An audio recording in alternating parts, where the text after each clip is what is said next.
শারমিন ভেঙচি কাটলো নাইমার কথায়, চৈত্রীর দিকে তাকিয়ে বলল, ভীষণ লজ্জাজনক কথা হলো, আমরা তোমার সিনিয়র হলেও আমাদের কারো বয়ফ্রেন্ড নেই। এখন তোমার যেহেতু বয়ফ্রেন্ড আছে, তো আমাদের ট্রিট প্রাপ্য। এক রুমে থাকা সবাই আমরা এক বয়সী, কোনো সিনিয়র জুনিয়র নেই, ঠিক আছে? চৈত্রী মাথা চুলকালো, বলল, কিন্তু আপনারা তো আমার সিনিয়র। হয় সিনিয়র, কিন্তু তুমি ভেবে নেবে আমরা সমবয়সী। বেলা গড়িয়েছে, সূর্যের আলোয় ভরে গেছে চারদিক। আকাশ পরিষ্কার, সূর্যটাও আজ যেন জ্বলে যাচ্ছে দ্বিগুণ তেজ নিয়ে।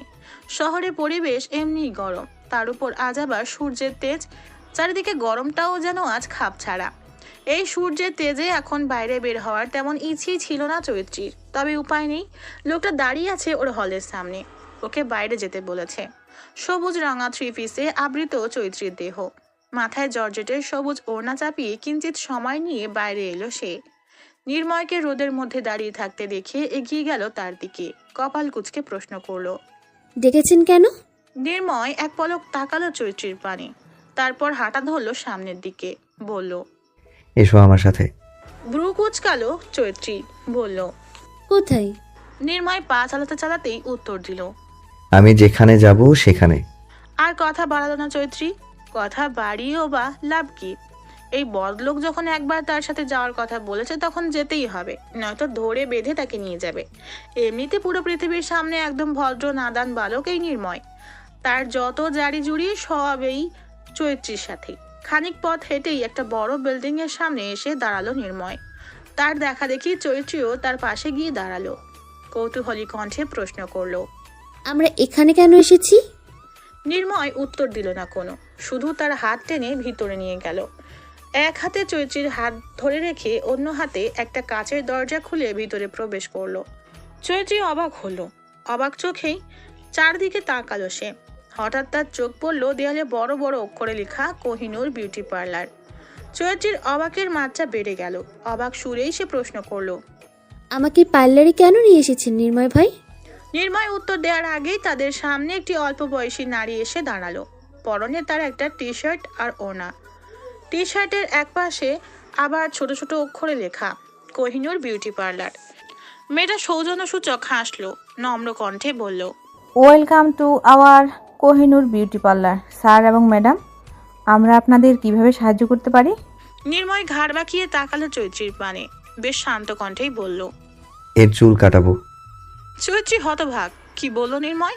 সে ওর চুল কাটবে? তার মানে এই চুল কাটানোর উদ্দেশ্যেই এই পার্লারে নিয়ে এসেছে? মেয়েটি আবারও ভদ্রভঙ্গিতে হাসলো, বলল, শিওর স্যার, আপনারা এই দিকটায় আসুন। চৈত্রীর হাতে টান পড়তেই ধ্যান ভাঙলো চৈত্রীর, চেঁচিয়ে উঠলো সে, বলল, চুল কাটবো না, কিছুতেই না। নির্ময় শুনল না, তার হাত ধরে টেনে নিয়ে এলো মেয়েটির দেখানো স্থানে। পার্লারের আরেকজন কর্মী এসে চৈত্রীকে একটা চেয়ার দেখিয়ে সেখানে বসার জন্য অনুরোধ করলো। চৈত্রী বসলো না, নির্ময়ের হাতের বাঁধন থেকে নিজের হাতটা ছাড়ানোর আপ্রাণ চেষ্টা চালাচ্ছে সে। শেষে ব্যর্থ হয়ে তেতে উঠলো চৈত্রী, ঝাঁঝালো কণ্ঠে বলল, ছাড়ুন নির্দয় নির্মম লোক, আমি চুল কাটবো না। কত সুন্দর চুলগুলো আমার, এগুলো কেটে নষ্ট করার ফোন দিয়েছেন, আমি বুঝি না ভেবেছেন? বিরক্ত হলো নির্ময়, বিরক্তি ভরা কণ্ঠে বলল, তোমার সব চুল তো আর কেউ কেটে দিচ্ছে না, শুধুমাত্র সামনে থেকে অল্প একটু কাটবে। না না, আমি কোনো চুল কাটবো না, ছাড়ুন আমাকে, ছাড়ুন। নির্ময় ছাড়লো না, উল্টো বলল। বাচ্চাদের মতো না করে চেয়ারে বসো চৈত্র। চৈত্রী বসলো না, শেষে আর উপায় না পেয়ে কামড় লাগালো নির্ময়ের হাতে। আকস্মিক আক্রমণের জন্য মোটেও প্রস্তুত ছিল না নির্ময়। চৈত্রীর হঠাৎ আক্রমণে হকচকিয়ে উঠল সে, সাথে ব্যথাও পেয়েছে কিছুটা। ব্যথায় আহ করে ব্যথাদুর ধ্বনি তুলে সে হাত ছেড়ে দিল চৈত্রীর। এই সুযোগের অপেক্ষাতেই ছিল চৈত্রী। সুযোগ পেয়ে সে দৌড় লাগালো দরজার দিকে, কিন্তু দরজাটা আর খুলতে পারলো না। এই কাচের দরজাটা এত শক্ত কেন? চৈত্রী দরজার হাতল ধরে উল্টো দিকে কতক্ষণ ঠেলাঠেলি করলো, কিন্তু খুললো না দরজাটা। ততক্ষণে নির্ময় তার পিছনে এসে দাঁড়িয়েছে, খপ করে ধরে নিয়েছে তার হাতটা, জোর জবরদস্তি করে নিয়ে বসালো চেয়ারে। চেয়ারে শক্ত করে তাকে ধরে রেখেই পার্লার কর্মীকে বলল, নিন এখন কাটুন। নির্ময়ের কথায় ঘোর কাটলো পার্লার কর্মীর। সে এতক্ষণ হতভাগ নয়নে এই দুজনের পাগলামি দেখছিল, এই ধরনের কাস্টমার তারা খুব কমই পেয়েছে। বিশেষ করে কোনো পুরুষ কোনো নারীকে ধরে নিয়ে এসেছে।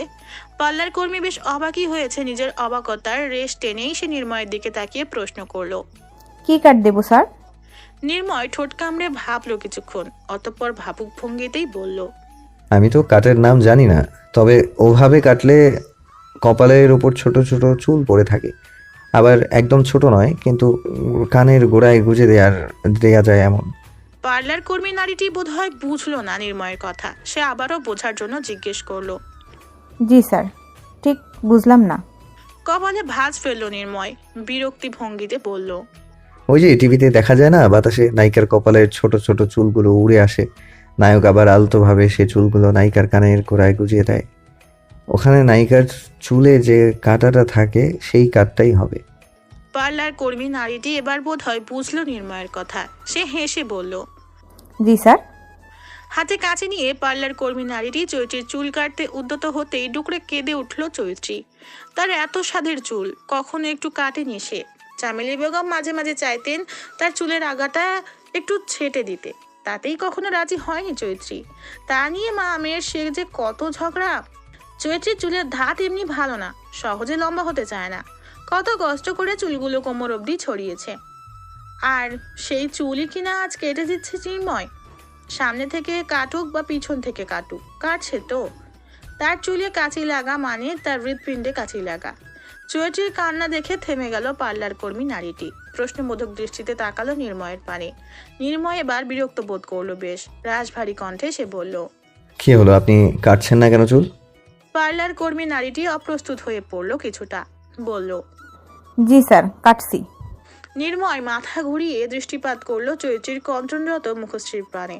অতঃপর আবার পার্লার কর্মীর দিকে তাকিয়ে বলল, শুনুন, শুধু ওর সামনে থেকেই কিছু চুল কাটবেন, পেছনের চুলে একদম হাত লাগাবেন না। পার্লার কর্মী নারীটি সায় জানালো নির্ময়ের কথার প্রেক্ষিতে, বলল, ঠিক আছে স্যার। খানিক সময় নিয়ে চৈত্রীর চুল কাটা শেষ করলো পার্লার কর্মী। যতক্ষণ ধরে মেয়েটা চুল কাটা হয়েছে ততক্ষণ ধরে মেয়েটা কেঁদেছে আর সাপের মতো মুচড়ে দিয়েছে। মূলত এই কারণেই চুল কাটতে দেরি হয়েছে তার। যদিও নির্ময় পুরোটা সময় ধরে রেখেছিল চৈত্রীকে, তবে তাতে লাভের লাভ খুব কমই হয়েছে। সে বারবার ঠেলে উঠে যেতে চেয়েছে চেয়ার থেকে, কিন্তু শেষ পর্যায়ে গিয়ে নির্ময়ের কাছে হার মানতে হয়েছে। চুল কাটা শেষে নির্ময়ের দিকে তাকালো পার্লার কর্মী নারীটি, হাসি মুখে বলল, দেখুন তো স্যার, ঠিক আছে কিনা। নির্ময় ভালোভাবে দেখলো চৈত্রীর চুলগুলো। ঠোঁটের কোণে ফুটে উঠলো মৃদু হাসি। ঠোঁটে হাসি রেখা টেনেই সে বলল, একদম ঠিক আছে। কথাটা বলেই সে ছেড়ে দিল চৈত্রীকে। ডান হাত গলিয়ে দিল প্যান্টের পকেটে টাকা বের করার উদ্দেশ্যে। এদিকে এতক্ষণ পর নির্ময়ের থেকে ছাড়া পেয়ে ফুঁসে উঠল চৈত্রী। একবার নির্ময়ের দিকে দৃষ্টিপাত করে গটগট করে সে বেরিয়ে এলো পার্লার থেকে। এবার আর সে পার্লারের দরজা উল্টো ধাক্কা দেয়নি, ঠিকভাবেই ধাক্কা দিয়েছে। আর দরজাটা খুলে যেতেই সে পার্লার থেকে বেরিয়ে পড়েছে। নির্ময়ও আর দেরি করেনি বেশি। কোনো রকম চুল কাটা টাকাটা দিয়ে দৌড় লাগিয়েছে চৈত্রীর পিছনে। পিছন থেকে চৈত্রীকে ডাকলো বার কয়েক, তবে উত্তর এলো না কোনো। এমনকি সে দাঁড়ালো না একটু। মনের মধ্যে তীব্র রাগ নিয়ে সে হেঁটে চলেছে। নির্ময় দৌড়ে রাস্তায় চৈত্রীর পাশে এসে দাঁড়ালো। সে হাঁপাতে হাঁপাতে বলল, কতবার ডাকলাম, আমাকে রেখে চলে এলে কেন? চৈত্রী উত্তর দিল না কোনো। একবার ফিরেও তাকালো না নির্ময়ের দিকে। সে তার মতো করে হাঁটছে। তপ্ত নিঃশ্বাস ফেললো নির্ময়, বলল, আচ্ছা, একটু চুলই তো কেটেছে, তাও সামনে থেকে, পেছনে তো কাটেনি। নির্ময়ের কণ্ঠ নিঃসৃত বাক্যটি শেষ হতেই তীব্র বেগে তেতে উঠল চৈত্রী। ঝাঁঝালো কণ্ঠে এক প্রকার চিল্লিয়ে বলল, কাটবে কেন? সামনে হোক বা পেছনে, কাটবে কেন? কথাটি বলে চৈত্রী নিজেই অপ্রস্তুত হয়ে পড়ল কিছুটা। এটা রাস্তা, এখানে এতটা জোরে কথা বলা ঠিক হয়নি। আশেপাশের লোকজন কেমন দৃষ্টিতে তাকিয়ে আছে। খানিকটা লজ্জা পেল চৈত্রী। আগের ভঙ্গিতেই হাঁটা শুরু করলো সে। নির্ময়ও হাঁটা শুরু করলো তার পাশে পাশে। মেনমেনিয়ে বলল, তোমার চুল তো কাঁটা ছিল না, বাতাসে উড়ে কপালে এসে পড়ে না। আর আমিও যে পরম যত্নে হাত বাড়িয়ে তোমার চুল কানের গোড়ায় গুজে দেবো তাও পারছিলাম না, তাই কেটে দিলাম।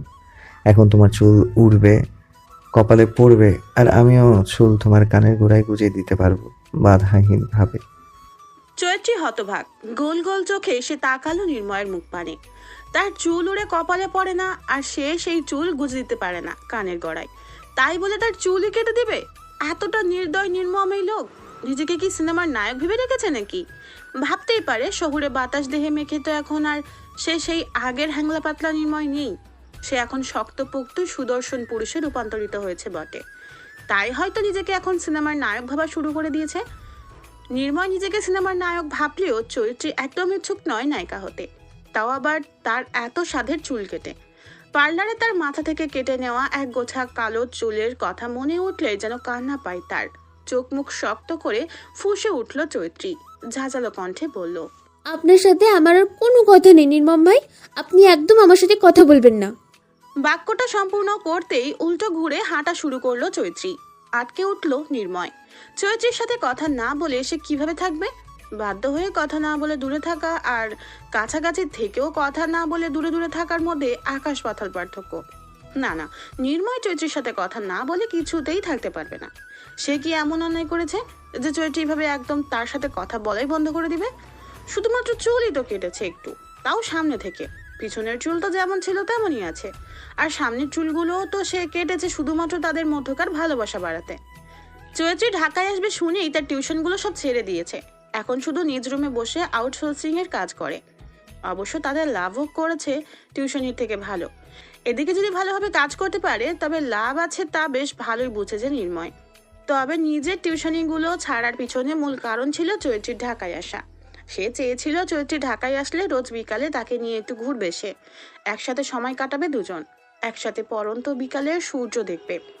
ফাঁকে ফাঁকে আবার চৈত্রীকে ছোঁয়ার বাহানায় তার কপালে উড়ে আসা ছোট ছোট চুলগুলোকে কানের গোড়ায় গুঁজে দেবে।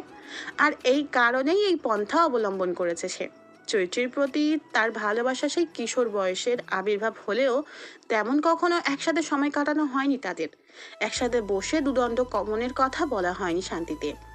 আগে বয়সটা কম ছিল নির্ময়ের, লজ্জা ভয় সংকোচে নিজেকে আটকে রাখতে পারলেও এখন আর পারছে না সে। বয়সের সাথে সাথে তার চাহিদাগুলো দিন দিন বেড়ে যাচ্ছে। বিকালে যখন রাস্তার পাশ থেকে হেঁটে টিউশনে যেত তখন প্রায় প্রতিদিনই চোখে পড়তো নতুন নতুন প্রেমিক প্রেমিকাদের। তারা কেমন একে অপরের সাথে হেসে হেসে বাক্য বিনিময় করত, একে অপরের কাঁধে মাথা রেখে সময় কাটাতো, হাতে হাত রেখে হেঁটে বেড়াতো তার সামনেই। নির্ময়ের ভেতরেও তখন ভীষণ ইচ্ছে জাগতো। সেও চাইতো চৈতির হাতে হাত রেখে এভাবে হাঁটতে, চৈতির কাঁধে মাথা রেখে একসাথে গল্প করতে। কিন্তু তখন তো সেই উপায় ছিল না। বাধ্য হয়েই নিজের ইচ্ছেগুলোকে দমিয়ে রাখতে হতো তাকে। সবার সব ইচ্ছে পূরণ হয় না ভেবে নিজেকে আটকে রাখতো খুব করে। তারপর যখন শুনলো চৈত্রী ঢাকা বিশ্ববিদ্যালয়ে চান্স পেয়েছে, ঢাকায় আসছে, তখন যেন নির্ময় নিজের অবাধ্য ইচ্ছেগুলো আরো মাথাচাড়া দিয়ে উঠতে লাগলো বেশি করে। অবশ্য এবারে ইচ্ছেগুলোকে সেই প্রাধান্য দিতে চেয়েছে। টেনে হিঁচড়ে নিজের সকল ইচ্ছেগুলোকে বাইরে এনে পূর্ণতা প্রদানের পথ সুগম করতে চেয়েছে সে। আর এখন যদি সেই চৈত্রী তার সাথে কথা না বলে তবে কি করে হবে? নির্ময় ছুটলো চৈত্রীর পিছু পিছু, কিন্তু চৈত্রী দাঁড়ালো না একটুও। মেয়েটার সাথে কথা বলার চেষ্টাও সে করলো অনেক, তবে মেয়েটা কোনো কথাই বললো না তার সাথে। তাকে উপেক্ষা করে মেয়েটা ঢুকে গেল হলের মধ্যে। নিরাশ হলো নির্ময়। চৈত্রী হয়তো আবার ফিরে আসতে পারে সেই ক্ষীণ আশা মনের ভিতরে লালন করে কিছুক্ষণ সে দাঁড়িয়ে রইল চৈত্রীর হলের সামনেই। কিন্তু তার সেই ক্ষীণ আশার আলোটাকে পুরোপুরি নিভিয়ে মেয়েটা আসলো না। নির্ময় শেষবারের মতো অসহায় দৃষ্টিতে তাকালো চৈত্রীর হলের দিকে, অতঃপর প্রস্থান করলো নিজ হলে ফেরার উদ্দেশ্যে। সন্ধ্যা গড়িয়েছে, সূর্যটা ডুবে চারিদিকে আঁধার ঘনিয়েছে। চৈত্রী সেই যে হলে নিজের বরাদ্দকৃত রুমে ঢুকেছে আর বের হয়নি একবারও। নির্ময় সেই বিকেল থেকে চৈত্রীকে একের পর এক কল করে যাচ্ছে। চৈত্রীও মোবাইল হাতে নিয়েই বসে আছে সেই বিকাল থেকে। মোবাইলের স্ক্রিনে তাকিয়ে তাকিয়ে সে শুধু দেখছে তার নাম্বারে নির্মম নির্দয় নির্ময় নামক ব্যক্তির নাম্বার থেকে আগত কলগুলো। তবে সে ধরছে না নির্ময়ের কলগুলো, ধরবেও না। যদিও তার মনটা আনচান করছে নির্ময়ের কল ধরার জন্য, কিন্তু সে নিজেকে দমন করে রেখেছে ভীষণভাবে। না সে নির্ময়ের কল ধরবে আর না কথা বলবে তার সাথে। এটাই নির্ময়ের শাস্তি। নির্দয় লোক একটা, দিল তার চুলগুলো কেটে। খারাপ লোক একটা। চৈত্রীর ভাবনার মধ্যেই রুমে ঢুকলো নাইমা। শারমিন বসেছিল তার ছোট পড়ার টেবিলটায়, বইয়ে মুখ গুজে বই পড়ছিল সে। হাফসা আর চৈত্রীর এখনো পড়াশোনা তেমন ভাবে শুরু না হয় তারা বসেছিল বিছানায়। নাইমা রুমে ঢুকেই এগিয়ে গেল শারমিনের দিকে, সন্দিহান কণ্ঠে বলল, এই শারমিন শোন। শারমিন বই থেকে মুখ তুলে তাকালো নাইমার দিকে, বলল, কি? আমাদের ব্যাচমেট এই নিরামিষ নির্ময়টা আমাদের হলের সামনে ঘুরঘুর করছে কেন রে? অবাক হলো শারমিন, অবাক কণ্ঠেই বলল, ওই নিরামিষ, নির্ময় এখনো আমাদের হলের সামনে আছে নাকি? আমি বিকেলে একবার বেরিয়েছিলাম, তখনও দেখলাম নির্ময় আমাদের হলের সামনে ঘুরঘুর করছে। কাহিনী কি বলতো? এই ছেলে তো মেয়েদের হলের সামনে ঘুরঘুর করার ছেলে নয়। নাইমা আর শারমিনের কথোপকথন আসতে না হওয়ায় তাদের উচ্চারিত প্রতিটি বাক্যই কর্ণগোচর হলো চৈচির। মুখটা ছাদ করে উঠল তার। লোকটা সেই বিকেল থেকে দাঁড়িয়ে আছে ওর হলের সামনে। মায়া হলো নির্ময়ের প্রতি, কিন্তু পরক্ষণে তার ভিতরে আবার মাথাচাড়া দিয়ে উঠল নির্ময় তার ইচ্ছের বিরুদ্ধে তার সুন্দর চুলগুলো নির্দয়ের মতো কেটে দিয়েছে। সাথে সাথেই আবার নির্ময় নামক প্রাণীর জন্য তার ভিতরে থাকা ক্ষোভগুলো উপচে পড়তে শুরু করলো। ফুঁসে উঠল চৈত্রী। থাকুক নির্ময় ওর হলের সামনে দাঁড়িয়ে। ও বারণ করেছে, কেঁদেছে, তারপরও কেন কেটেছে ওর চুল? এখন পাক শাস্তি, দেখুক কেমন লাগে। শারমিন আর নাইমার কথার মধ্যেই কথা বলে উঠল হাফসা। কিছুটা ভাবুক ভঙ্গিতে বলল, তোমরা কি ওই নীল শার্ট পরা লম্বা চওড়া সুদর্শন যুবকের কথা বলছো, যে আমাদের হলের সামনে পাম গাছের নিচেই দাঁড়িয়ে আছে? ব্রু কুচকালো শারমিন। বলল, হ্যাঁ, তুই চিনিস নাকি নির্ময়কে? হাফসা কপাল টান করলো, ঠোঁট টেনে হেসে বলল। আমি চিনি না, তবে চৈত্রী চেনে ভালোভাবে। নাইমা ব্রু কুচকে তাকালো চৈত্রীর পানে। বলল, তুমি চিনো নির্ময়কে? চৈত্রী মাথা নুয়ে ফেললো। উত্তর দিল না কোনো। তবে সে চুপ থাকলো না হাফসা। দুষ্টু হেসে বলল, আরে ও চিনবে না তো কে চিনবে? ওই নীল শার্টের সুদর্শন যুবকই তো চৈত্রীর প্রেমিক পুরুষ, মানে বয়ফ্রেন্ড। চমকে উঠল শারমিন আর নাইমা। বিস্ফোরিত দৃষ্টিতে তাকালো চৈত্রীর পানে। চৈত্রী মাথা নুয়ে রেখেছে এখনো। কেমন লজ্জা লাগছে তার। নাইমা হতভাগ কণ্ঠেই চৈত্রীকে প্রশ্ন করলো, এই নিরামিষ নির্ময়টা সত্যি তোমার বয়ফ্রেন্ড? শারমিন বসা থেকে উঠে দাঁড়ালো। বলল, ওই নিরামিষ নির্ময়টা এভাবে আমিষ হয়ে গেল? এর পানে ও গে না, আমরা এতদিন ওকে ভুল ভাবতাম। চৈত্রী এবার মাথা তুলে তাকালো। অবাক নয়নেই শারমিনের দিকে তাকালো সে। বলল, নির্ময় ভাই গে? নাইমা চোখ গরম করেই তাকালো শারমিনের দিকে। অতঃপর চৈত্রীর দিকে তাকিয়ে বলল, আরে না, ওটা আমাদের ভুল ধারণা ছিল। এখন বলো তো, নির্ময় আমাদের হলের সামনে দাঁড়িয়ে আছে কেন? তোমার জন্য নিশ্চয়ই। চৈত্রী লাজুক ভঙ্গিতে উপর নিচ মাথা ঝাঁকালো। বলল, হ্যাঁ। ভ্রু কুচকালো শারমিন। বলল, তাহলে যাচ্ছ না কেন ওর কাছে? ছেলেটা সেই বিকাল থেকে হলের সামনে দাঁড়িয়ে আছে। কথাটা শেষ হতেই ভ্যা ভ্যা করে কেঁদে দিল চৈত্রী। ভরকে গেল নাইমা, শারমিন, হাফসা তিনজনই। ওরা কি এমন বললো যাতে এই মেয়ে কেঁদে কেটে বুক ভাসাচ্ছে? পাগল হলো নাকি এই মেয়ে? ওরা তো শুধুমাত্র জিজ্ঞেস করেছে নির্ময়ের কাছে যাচ্ছে না কেন। তাতে কান্নার কি হলো? নাইমা অস্থির ভঙ্গিতে চৈত্রীকে জিজ্ঞেস করলো। এই মেয়ে, কাঁদছো কেন? কি হয়েছে? চৈত্রী নিজের বড় চুলগুলোর মধ্যে থেকে কাটা ছোট চুলগুলো টেনে টেনে বের করে কপালের উপরে রাখলো। নাক টেনে টেনে বলল, আমার এত স্বাদের চুল, যে চুল আমি কখনো আমার মাকে পর্যন্ত কাছে লাগাতে দেইনি, সেই চুল তোমাদের ব্যাচমেট ওই নির্ময় লোকটা কেটে দিয়েছে। অবাক হলো নাইমা, শারমিন, হাফসা। কপালে ভাঁজ ফেলে হাফসা বলল, কি? কেন? নাক টানলো চৈত্রী। বলল, আমার চুল নাকি বড়, বাতাসে ওড়ে না, আর নায়িকাদের মতো চুল ওড়ে এসে কপালেও পড়ে না। তাই সেও নাকি নায়কদের মতো আমার কপালে উড়ে আসা চুলগুলো আমার কানের গোড়ে গুজে দিতে পারে না। সেই জন্যই আমার সামনে থেকে চুলগুলো কেটে ছোটো করে দিয়েছে, যাতে বাতাসে চুল উড়ে এসে আমার কপালে পড়ে, আর সে হাত বাড়িয়ে আমার চুলগুলো কানের গোড়ে গুজে দিতে পারে। অবাকের মাত্রা বেড়ে গেল তিনজনেরই। খানিক সময় নিয়ে তারা ড্যাব ড্যাব করে তাকিয়ে রইল চৈত্রীর মুখ পানে। অতঃপর শব্দ করে হেসে উঠল তারা, যেন পৃথিবীর সবচেয়ে হাসির কিছু শুনে নিয়েছে এই তিনজন। হাসি যেন থামছেই না এদের। কপালে ভাঁজ পড়ল চৈত্রীর। কিছুটা বিরক্তি নিয়ে বলল, তোমরা হাসছো? দেখো, আমি ওই লোকটার সাথে একদম কথা বলবো না, আর দেখাও করবো না। সারাদিন আমার হলের সামনে দাঁড়িয়ে থাকলেও আমি বেরোবো না। নির্মম নির্দয় লোক একটা। চৈত্রীর কথা শেষ হতেই হঠাৎই তার হাত ধরলো নাইমা। ঠোঁটে হাসি রেখা টেনে বলল, কিন্তু আমরা তো আমাদের ব্যাচমেটকে এভাবে দেবদাস হতে দেখতে পারি না। কথাটা বলেই চৈত্রীর হাত টেনে বাইরে নিয়ে এলো নাইমা। চৈত্রী আসতে চায়নি, নাইমা জোর করে টেনে নিয়ে এসেছে তাকে। অবশ্য নাইমার হাত থেকে ছাড়া পাওয়ার জন্য চৈত্রীও তেমন একটা বল প্রয়োগ করেনি, কারণ তারও ভীষণ আসতে ইচ্ছে হচ্ছিল নির্ময়ের কাছে। আবার নির্ময়ের প্রতি থাকা তার ভিতরকার ক্ষোভও আটকে দিচ্ছিল তাকে। চৈত্রীর হাত টেনে নির্ময়ের সামনে দাঁড়ালো নাইমা। ছেলেটা সেই বিকাল থেকে এখানেই দাঁড়িয়ে আছে। পাশে কারো উপস্থিতি অনুভব করতেই পাশ ফিরে তাকালো নির্ময়। হঠাৎ কৃত্রিম সোডিয়ামের আলোয় চৈত্রীর শ্যামবর্ণা মুখশ্রী ভেসে উঠতেই যেন প্রাণ ফিরে পেল সে তো ভেবেছিল আজ আর এই মেয়ের দেখাই মিলবে না। যাক, শেষমেশ এর দেখা তো মিলল। আশেপাশে আর কারো দিকে নজর দিল না সে। এত প্রতীক্ষার পর চৈত্রীর দেখা পেয়ে সে দিক বেদিক ভুলে বসেছে। মেয়েটার জন্য যে বড্ড ছটফট করছিল নির্ময়ের হৃদয়টা। অবশেষে মেয়েটার মুখটা দেখে যেন একটু হলেও শান্ত হয়েছে তার অস্থির হৃদয়। নির্ময় খপ করে ধরলো চৈত্রীর একটা হাত, যাতে আবার পালিয়ে না যেতে পারে। এই মেয়েকে কোনো বিশ্বাস নেই, সেই দুপুর থেকে কম জ্বালায়নি এই মেয়ে। নির্ময়কে চৈত্রীর হাত ধরতে দেখেই তৎক্ষণাৎ কেসে উঠল নাইমা। চৈত্রীর হাত ধরে রেখেই পাশ ফিরে তাকালো নির্ময়। সাথে সাথেই খানিকটা অপ্রস্তুত হয়ে পড়লো সে তো নাইমাকে এতক্ষণ খেয়ালই করেনি। নাইমা হয়তো বুঝলো ব্যাপারটা, হাসলো সে। অতঃপর নির্ময়ের দিকে তাকিয়ে বলল, তোমার জিনিস তোমাকে দিয়ে গেলাম, রাগ ভাঙিয়ে ফেরত দিয়ে যেও। একটু থামলো নাইমা, কণ্ঠটা একটু খাদে নামিয়ে বিশ্ববিদ্যালয়ের এক কোণের দিকে ইশারা করে বলল, ভার্সিটির এই দিকটা এই সময় খালি থাকে। ওপাশে কি কৃত্রিম আলোর ব্যবস্থাও একটু কম। আর হ্যাঁ, একটু তাড়াতাড়ি রাগ ভাঙিও তোমার রাগিনীর, ঠিক আছে? দেরি হলে আবার ম্যাম ঢুকতে দিবে না হলে। নির্ময় লাজুক হাসলো, মাথা চুলকে বলল, ঠিক আছে, তবে তোমাকে ধন্যবাদ।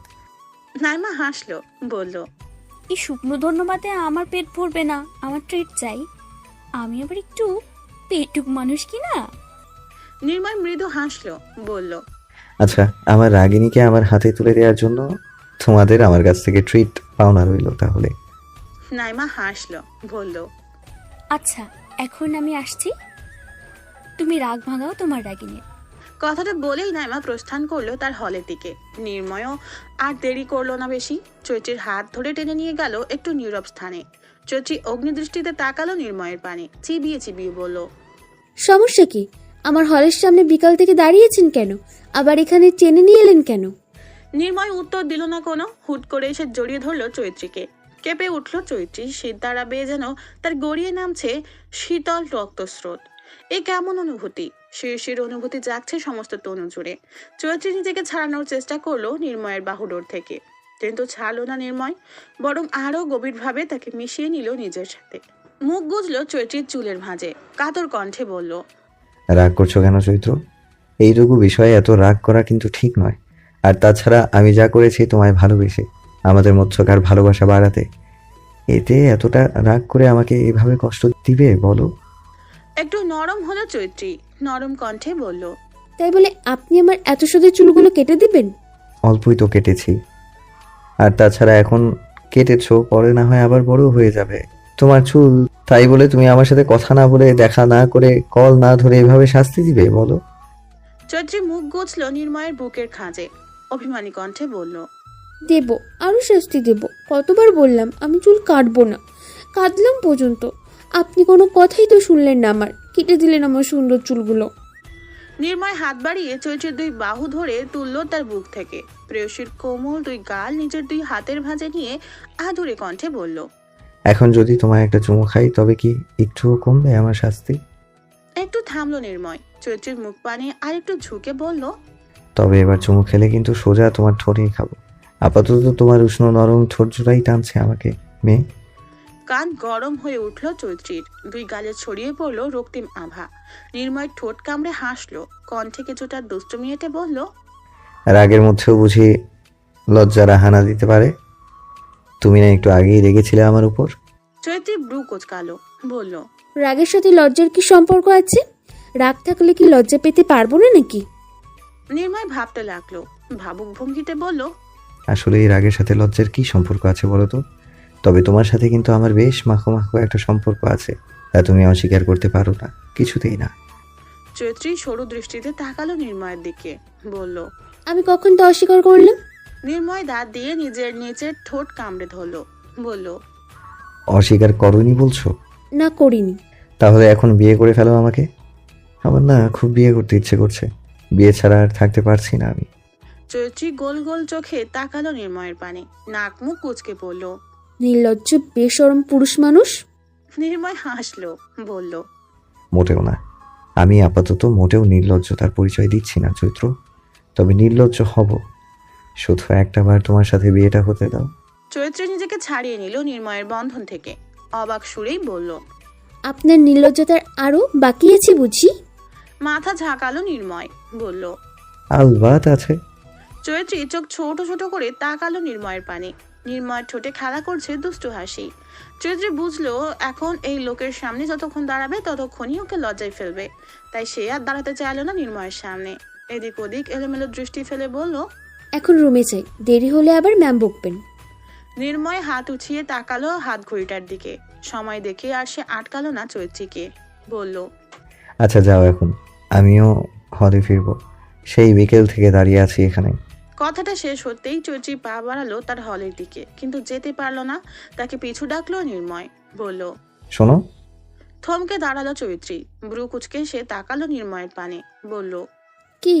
নির্ময় এগিয়ে এলো চৈত্রীর দিকে, একটু ঝুঁকে আলতোভাবে চুমু খেলো চৈত্রীর ললাটে, ঠিক মধ্য বরাবর। অতঃপর সোজা হয়ে দাঁড়িয়ে মৃদু হেসে বলল, এখন যাও। চৈত্রী মাথা দুলালো, নিঃশব্দে পা বাড়ালো নিজের হলের দিকে। আকাশ পরিষ্কার, সাদা তুলোর মতো কিছুটা মেঘ উড়ে বেড়াচ্ছে আকাশের চারিদিকে, তবে বৃষ্টি নেই কোনো। সূর্যের আলোয় যেন ঝলমল করছে চারদিক। যদিও 2 দিন আগেও বৃষ্টি ছিল প্রচুর, তবে এই মুহূর্তে দেখে তা বোঝার জো নেই। চৈত্রী সেজে গুজে প্রস্তুত হয়ে নিল ভার্সিটির জন্য। আজ তাদের নবীন বরণ অনুষ্ঠান। যদিও বেশিরভাগ ছাত্রীরাই নাকি আজ শাড়ি পরবে, তবে চৈত্রীর শাড়ি পরার ইচ্ছে নেই একদম। সবার মধ্যে কেমন যেন লজ্জা লজ্জা লাগবে তার। আর তাছাড়া সে বাড়ি থেকে ঢাকায় শাড়ি নিয়েও আসেনি। আসার সময় মাথায় নবীন বরণ বা ভার্সিটির বিষয়ে এত সব চিন্তা আসেনি। তখন সে তো মা বাবাকে ছেড়ে ঢাকায় চলে আসবে, সেই ব্যথায় কাতর ছিল ভীষণভাবে। এসব আবার মনে করবে কখন? এখন শাড়ি পরতে হলে আবার নতুন করে একটা শাড়ি কিনতে হবে। এমনি তার বিশ্ববিদ্যালয়ে ভর্তি, ঢাকায় আসা, হলে ওঠা সবকিছু মিলিয়ে কম টাকা খরচ হয়নি। মধ্যবিত্ত পরিবার চৈত্রীদের, এই কিছু টাকাই তাদের কাছে অনেকটা। এই সময় আবার শাড়ির কথা বলে বাবার কাছ থেকে টাকা নিতে বিবেকে বাধছিল তার। তাই এই 3 পিসেই নবীন বরণ কাটানোর চিন্তা ভাবনা সেরে ফেলেছিল সে। সবকিছু ঠিকঠাকই ছিল, কিন্তু বিপত্তি বাঁধলো রুম থেকে বেরোতে নিয়ে। কোথা থেকে হঠাৎ হাফসা, নাইমা আর শারমিন এসে পথ আগলে দাঁড়ালো তার। নাইমা ব্রু কুচকে বলল, এভাবে কোথায় যাচ্ছ? আমতা আমতা শুরু করলো চৈত্রী, বলল। নবীনবরণ অনুষ্ঠানে। শারমিন চৈত্রীকে ঠেলে ঠুলে ভিতরে ঢুকলো, বলল, এভাবে যাচ্ছ তুমি নবীনবরণে? হাফসা কি সুন্দর শাড়ি পরেছে দেখেছো, আর তুমি কি না এভাবে যাবে? চৈত্রী মাথা নোয়ালো, মিনমিনিয়ে বলল। আমার কাছে কোনো শাড়ি নেই আপু। চৈত্রীর কথা শুনে ভিতরে ঢুকলো নাইমা আর হাফসাও। নাইমা বলল, তোমার কাছে শাড়ি নেই, সেটা আগে বলতে পারলে না? কথাটা শেষ করেই নাইমা তার ব্যাগ থেকে একটা নীল রঙা শাড়ি বের করে আনলো, কিন্তু ব্লাউজ। নাইমা এমনি মোটাসোটা স্বাস্থ্যবতী মেয়ে, তার ব্লাউজ চৈত্রীর গায়ে কখনো লাগবে না। হাফসা এগিয়ে এলো তখন, নিজের ব্যাগ থেকে একটা ব্লাউজ বের করে এগিয়ে দিল চৈত্রীর দিকে, বলল, আমার কাছে 2টা ব্লাউজ আছে। এটা সম্ভবত খাটবে চৈত্রীর গাড়ি। না খাটলে সেফটি পিন দিয়ে একটু সেট আপ করে নে। অতঃপর চৈত্রীর ইচ্ছের বিরুদ্ধেই তাকে নীল রঙা শাড়িটা পরিয়ে সাজানো শুরু করলো তার রুমমেট 3 জন। প্রায় ঘন্টাখানেক পর তারা সমাপ্তি ঘটালো চৈত্রীর সাজের। কিঞ্চিত সময় নিয়ে তারা 3 জনই তাকিয়েছিল চৈত্রীর মুখ পানে। অতঃপর শারমিন হেসে বলল, কি সাজতে চেয়েছিলে? না তো কেন? এখন একবার দেখো কি সুন্দর লাগছে তোমাকে। চৈত্রী উঠে দাঁড়ালো, আয়নার দিকে তাকালো। আয়নার সামনে দাঁড়িয়ে যেন আজ নিজেকে চিনতেই পারছে না সে। চোখে মোটা করে কাজল টানা, ঠোঁটে হালকা গোলাপি রঙের লিপস্টিক, মুখে ততটা ভারী মেকআপের প্রলেপ নেই, তবে হালকা মেকআপ রয়েছে। কানে ছোটখাটো এক চোড়াল ঝুমকো। তবে সবচেয়ে আকর্ষণীয় লাগছে ওই কাটা চুলগুলো। মাঝখানে সিথি করে চুলগুলো পিছনের দিকে একটা ঢিলেঢালা খোপা করে কপালের 2 পাশে 2 গোছা চুল বের করে রেখেছে। চৈত্রীর নিজের কাছেই আজ নিজেকে ভালো লাগছে বেশ। এর আগে কখনো তার নিজেকে এমনভাবে সাজানো হয়নি যেভাবে এরা 3 জন সাজিয়েছে। চৈত্রীকে বারবার আয়নায় দেখতে দেখে হাফসা এগিয়ে এলো, বলল, তোকে সুন্দর লাগছে জানি। এখন এত আয়না দেখে সময় নষ্ট না করে চল তাড়াতাড়ি, ওইদিকে দেরি হয়ে যাচ্ছে আমাদের। কথাটা বলেই হাফসা হাত টেনে বাইরে নিয়ে এলো চৈত্রীকে। সেও চারিদিকে দেখতে দেখতে হেঁটে চললো হাফসার পাশে পাশে। কেমন লজ্জা লজ্জা লাগছে তার। চারপাশে তার মতোই শাড়ি পরিহিত আরো বেশ কিছু রমণীকে নজরে পড়লো চৈত্রীর। এভাবে তার মতোই অনেককেই শাড়ি পরতে দেখে নিজের ভিতরে লজ্জা ভাবটা কমলো তার। খানিক বাদে চৈত্রী আর হাফসা গিয়ে উপস্থিত হলো তাদের অনুষ্ঠানের জন্য বরাদ্দকৃত রুমের সামনে।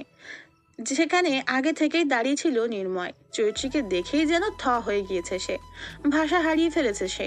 চোখ জোড়ায় তার ভেসে উঠেছে মুগ্ধতা। এর আগেও নির্ময় একবার চৈত্রীকে শাড়ি পরিহিত অবস্থায় দেখেছে, তবে আজ যেন সেবারের চেয়েও চৈত্রীকে একটু বেশি সুন্দর লাগছে। নির্ময় হাত উঠিয়ে চেপে ধরল নিজের বুকের বাঁ পাশটা। বুকের ভিতরে হৃৎপিণ্ডটা যেন নেচে উঠছে তা ধিং ধিং করে, থামার আর কোনো নাম নেই। নির্ময় বুকের বাঁ পাশে হাত রেখেই পূর্ণ দৃষ্টিতে খুঁটিয়ে খুঁটিয়ে দেখতে শুরু করলো চৈত্রীকে। আচ্ছা, চৈত্রীর এই বেশি সৌন্দর্যের কারণটা কি ওই কাটা চুলগুলো? নির্ময় ঘাড় ঘুরিয়ে তাকালো আশেপাশে। শুধু সে নয়, আরো 3-4টা ছেলে ড্যাব ড্যাব করে তাকিয়ে আছে চৈত্রীর দিকে। রাগ লাগলো নির্ময়ের। বিশ্ববিদ্যালয়ে কি মেয়ের অভাব পড়েছে নাকি যে তাদের চৈত্রীর দিকে তাকিয়ে থাকতে হবে? হিংসার আগুনে জ্বলে যাচ্ছে নির্ময়ের হৃদয় মন। অন্য ছেলেরা কেন তাকিয়ে থাকবে তার প্রেয়সীর দিকে? তবে কি চৈত্রীর চুলে কেটে সৌন্দর্য বাড়িয়ে এসে ভুল করলো? নির্ময় পা বাড়ালো চৈত্রীর দিকে, কিন্তু সম্পূর্ণরূপে এসে চৈত্রীর মুখোমুখি দাঁড়ানোর আগে চৈত্রীর মুখোমুখি এসে দাঁড়ালো অন্য এক যুবক। ভ্রু কুচকালো নির্ময়। ভালোভাবে সে তাকালো চৈত্রীর সামনে দাঁড়ানো যুবকের মুখ পানে। চমকে উঠলো নির্ময়। এ তো রাজ, তার রুমমেট, সেই বখাটে বাদর ছেলেটা। এই ছেলে আবার চৈত্রীর সামনে গিয়ে দাঁড়ালো কেন? তার প্রেয়সীর দিকে আবার নজর পড়লো নাকি এই বখাটেটার? নির্ময় আরেকটু এগিয়ে গেল তাদের দিকে। রাজ হাসি মুখে তাকিয়ে আছে চৈত্রীর পানে। চৈত্রীও হাসলো কিছুটা, বলল,